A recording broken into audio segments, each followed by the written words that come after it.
পড়েও না।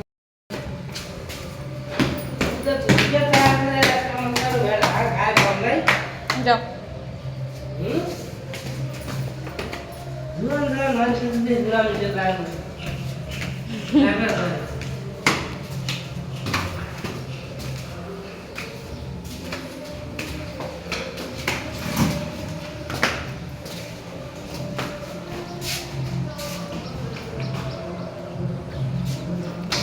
আজকে বাহিরে প্রচণ্ড রোদ এবং গরম।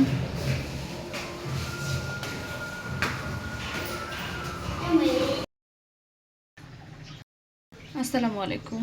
ছেলেকে স্কুল থেকে নিয়ে আসার পর প্রচণ্ড গরমে আমার অবস্থা খুবই খারাপ। একদিকে মাথা ব্যথা করতেছিল আর একদিকে মনে হচ্ছিল ঘাড়ের রগগুলো ছিঁড়ে যাবে। এই জন্য আজকে তেঁতুলের শরবত বানাচ্ছি বাসায় এসে। তেঁতুলটাকে 5 মিনিট ভিজিয়ে রেখেছিলাম। এরপরে এবার বিচিগুলোকে ছাড়িয়ে নিব। একটু হাত দিয়ে হালকা পানি দিয়ে হাত দিয়ে চটকে তারপরে ছাঁকনি দিয়ে ছেঁকে নেব। আমি তেঁতুলের কাঠটা ছাঁকনি দিয়ে ছেঁকে নিলাম। এই যে, এবার এর মধ্যে ঠান্ডা পানি দিয়ে দিচ্ছি।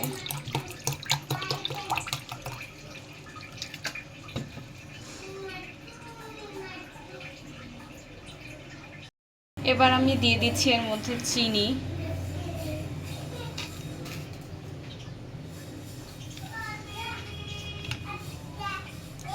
আর দিয়ে দিচ্ছি সামান্য একটু বিট লবণ। এবার মিশিয়ে নিচ্ছি।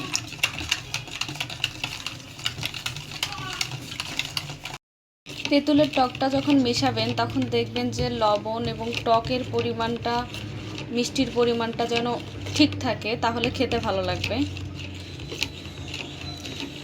যাদের ব্লাড প্রেশার হাই তারা চাইলে এই তেঁতুলের শরবতটা খেতে পারেন, তবে লবণ এবং চিনির পরিমাণ একেবারেই সামান্য দিয়ে খেলে খুবই দ্রুত উপকার পাবেন। তেঁতুলের শরবত রেডি।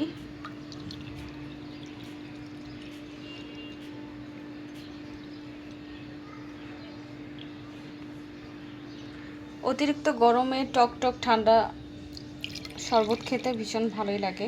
লেবু দিয়ে তো অনেকবার খেয়েছেন, তেঁতুল দিয়েও ট্রাই করে খেয়ে দেখবেন।